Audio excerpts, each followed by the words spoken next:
Hi, my name is Kevin Fernandez and welcome to my channel, Gamer's Genie. Today we are going to discuss my final top 10s list for the year, the top 10 games of 2020. Now I want to point this out.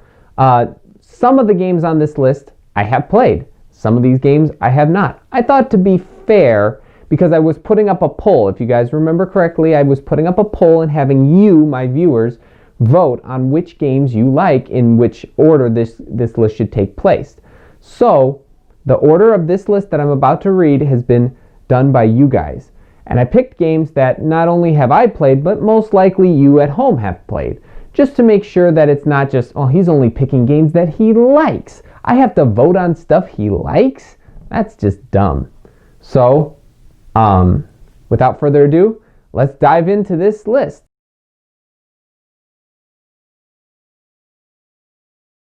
Okay, so at number 10, I have Back to the Future, Back in Time. This one's by Funkoverse, I believe. And it looks really good. I haven't played it. I wanted to demo it at Gen Con before diving on into it, before grabbing a copy of it.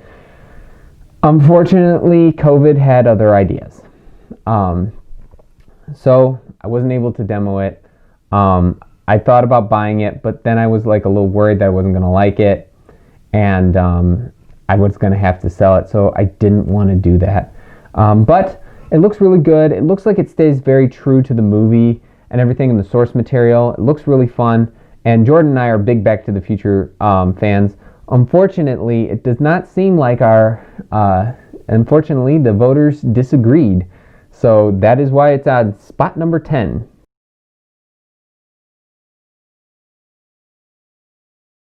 Okay, so number 9 is Sorcerer City. Now this one I am very familiar with. I know the rules and everything, but I never got to play it. I learned the rules from Watch It Played. And I actually first found out about this game through a friend of mine from work at Best Buy. So, that's... I usually, my friend Nikki, she always tells me like all these cool games and everything, and I tell her some cool games. We just do that. And I've also, several of my other coworkers at Best Buy all play board games and stuff, and they've told me some cool games, and I've told them some cool games. And so we have that kind of relationship at work. Now most of them are gone, and I have to build that relationship up all over again, but that's the fun. However, back to the game. Sorcerer City is a very good game. It's you get to like purchase stuff in markets and all that stuff. It's kind of your standard. It's kind of a standard like market game, from what I remember. And it looks really fun, and I hope I get to try it at some point. So, now Sorcerer City, I believe Sorcerer City and Back to the Future were tied in the poll. However, Sorcerer City was ranked higher on Board Game Geek. That's what I'm using as my tiebreaker, because a lot of these games did have a tie. So I checked it out, and it looked like from the reviews and everything, Sorcerer City actually was reviewed higher than Back to the Future. I think that's because a lot of board games that are based around famous IP have a lot more to struggle with than stuff that you can just make up out of the blue. So, number 9, Sorcerer City.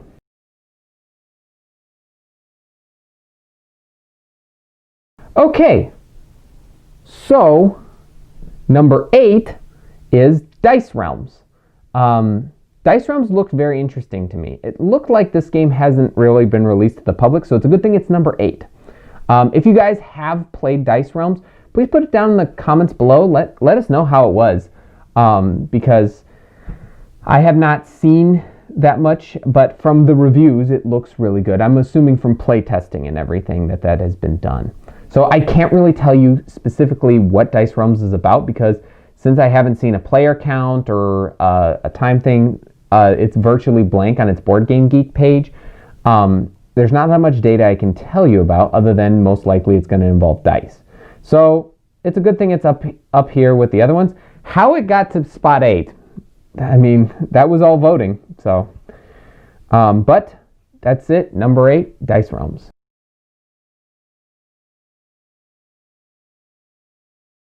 Okay, number 7 is Wonder Woman, Challenge of the Amazons. Now, I always get this game's name wrong. Not Wonder Woman, not that part.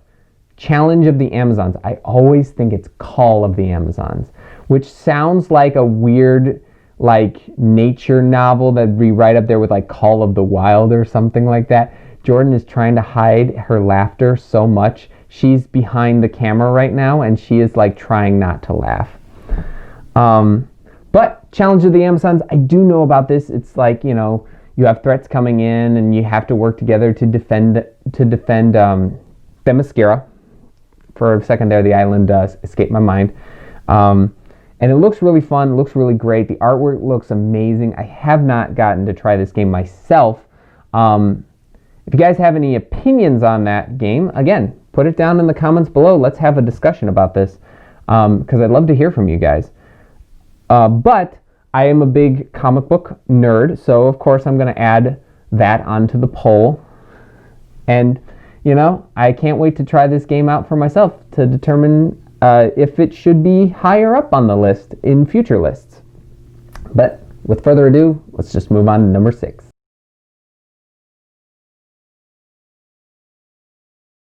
Okay, so number 6 is Marvel Villainous. Now, this one looks really good. And I already know how to play Villainous, so I can kind of assume the rules of Marvel Villainous are the same, except the major difference that I saw from a how to play video I looked up is that instead of each player getting their own individual fate deck, because you're not playing in realms, you're playing in that whole Marvel universe, you draw from a community fate deck, I guess is the way to say it. And you use the community fate deck to work against each other and everything. And there are some cards that are work against certain villains versus others. So like there's cards that are just for random villains, and then there's also cards for like Hela, Thanos, Killmonger, Ultron, Taskmaster. I do have a theory that this was supposed to come out after Black Widow, because I'm pretty sure they were thinking that with Black Widow coming out, most likely it was going to be a very big box office success. Everybody's going to want to buy that game so they can play as Taskmaster. But again, other plan. 2020 had other plans. So I heard, but most likely this is still a very popular game because Ravensburger does. We know Villainous is a fun game, and so we already know from that, and a lot of people like Marvel. So, but again, the voting speaks for itself, and that is why it's at number 6.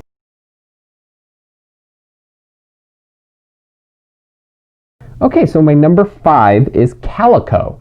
Now this one I recently saw, and I saw a review on Dice Tower, so I know how it plays and everything. Calico is a game where you're making quilts and you're putting little buttons on, and you have to kind of get the same matching patterns, and then you get other cats to lay on specific patterns and they'll like double your score. And like, I don't know if you guys know this about Jordan, but she is a big cat person. So games with cats are just her favorite. And when she found a game with like a little sleeping kitten on a quilt, she lost her mind. Now, we haven't really gotten this game yet, but it is definitely on our wish list. So we are definitely going to be getting that at some point in the future and playing that game. And it looks like from the voting, a lot of people, though, have enjoyed Calico. So that is why it's at number 5.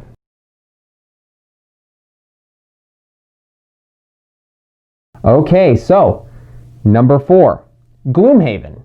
Jaws of the Lion. I am not surprised that this has made it this far up the list. I'm actually a little surprised that it wasn't number 1.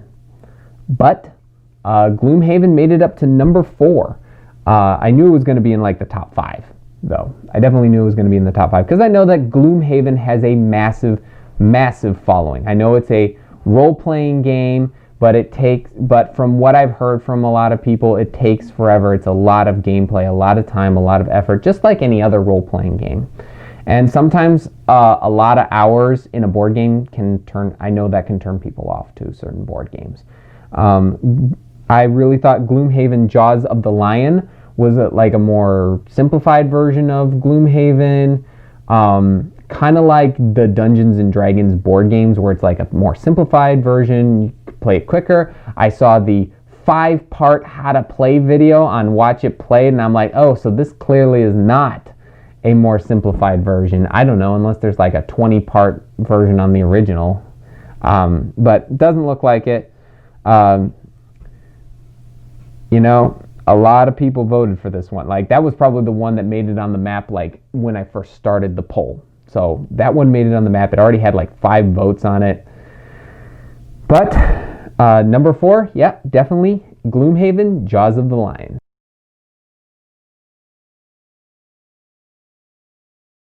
Okay, number 3 is Mariposas. And this game is by Elizabeth Hargrave. And if you don't know who that is, she is the designer of the game Wingspan. And Wingspan is a phenomenal game. I have played Wingspan. It's got beautiful artwork, wonderful gameplay mechanics. It is a great game, and I know my family really enjoys it. It's a big game, and this is another game that she made. This one's about butterflies, specifically like the monarch butterfly from the cover of the box. I have not played Mariposas. I was going to demo it at Gen Con. Oh boy, yeah, you're going to be hearing that a lot in this video, so I'd buckle up. But from what I saw some reviews on Dice Tower, looks very good. Again, beautiful artwork. It's what Elizabeth's good with for the artwork. Looks like it's got great gameplay mechanics. Another thing she's very talented with. And I have no doubt that this game will probably win a ton of awards just like Wingspan did. Maybe not the same amount, but it will probably take home the gold. You guys really seem to have a strong opinion on this. That's why it's at number 3. So yeah, number 3, Mariposas.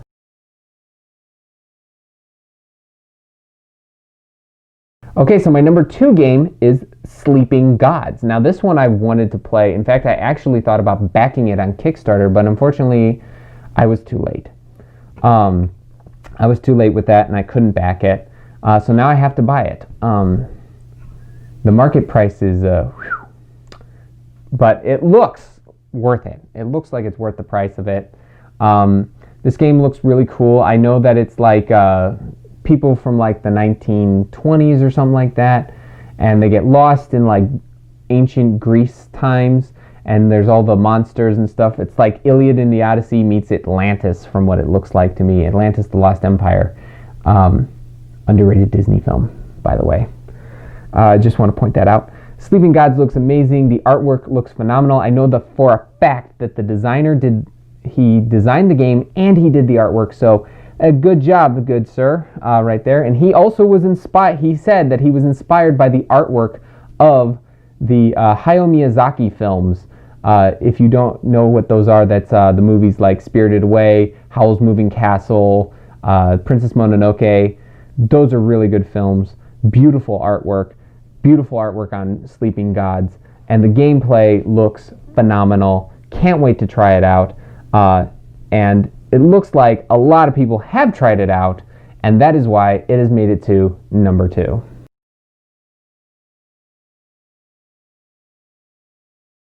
All right, here we go. Number 1. The number 1 game that you, the viewers, have voted for is Fort by Leader Games. And I have played Fort. I own Fort. In fact, that will be the next How to Play video for next year. That'll be our next How to Play video, will be Fort, because you guys voted for that one. Oh my gosh, Fort. I love Fort. It's a fun game. It's super fun. You're playing as a kid, and you're building a fort, and you're inviting friends over to come and help you build the fort, and you're just taking people from recruiting. I would say inviting. Inviting would be more appropriate for that game. So you're inviting a bunch of kids to come over to your house to help you to build your fort. You can find them at the park, or you can invite your neighbor's friends to come over to help you to build that fort. And there's all sorts of cards that really help you with that. Like You get victory points for a total of books you have in your hand. You've played that turn. You get victory points for a total of glue and shovels and, you know, squirt guns. There's all sorts of great things. You can advance your fort by turning in toys and pizza. And you can also put toys and pizza in your pack. I usually almost never put pizza in my pack because I remember when I was a kid and I used to put stuff like pizza in my pack and cheese got everywhere. It was disgusting and I just keep thinking of that. So when I play Fort, I try to avoid putting pizza in my pack as much as I possibly can. However, so Jordan is disappointed about this a little bit because one of the kids that you can play as, none of them are the books. It's squirt gun, glue, shovel, and skateboards. Those are the 4 that you can play as for the main kids. You can't play as the books. So I thought that was a little funny. But then you get like 2 best friends, put some people in your lookout, and your lookout counts towards all that stuff. It's fun. I highly recommend checking out Fort. It's pretty affordable, but it's got great quality, great artwork. I believe Kyle Farron did the artwork for this one. He did the artwork for Root. He did the artwork for Oath and Vast. It's very unique. The artwork is very unique. You probably won't ever find artwork like this in any other game. But yes, number 1, Fort. All right, well, there we go. The top 10 games of 2020. I want to let you know, I want to know from you guys, the viewers, how was this one done? Did you like this? How we tried this out, where we had you guys vote. I pick out some games, and then you guys vote. So let me know in the comments below if there's a way that you want me to mix it up, if it didn't really float your boat. But if it did, also let me know about that in the comments below. This was an experimental video right now, so I'm not going to guarantee that this will be happening every year moving forward. But I'm also not going to guarantee that this won't happen every year moving forward. I'm just trying to get a feel out for what to do, because I don't always want to pick games that I've played in like 2021 and forward, because I feel like that's unfair to you guys, the viewers. I want to hear from you guys what's that. So without further ado though, if you enjoyed this video, give it a like, hit that subscribe button, and ring that notification bell to be notified for videos just like this one. Also, we do how to play, gameplay videos, unboxing videos. We do all sorts of really fun stuff here. Yeah, so be on the lookout for our next how to play video, which will be on Fort. But until then, thanks for the views.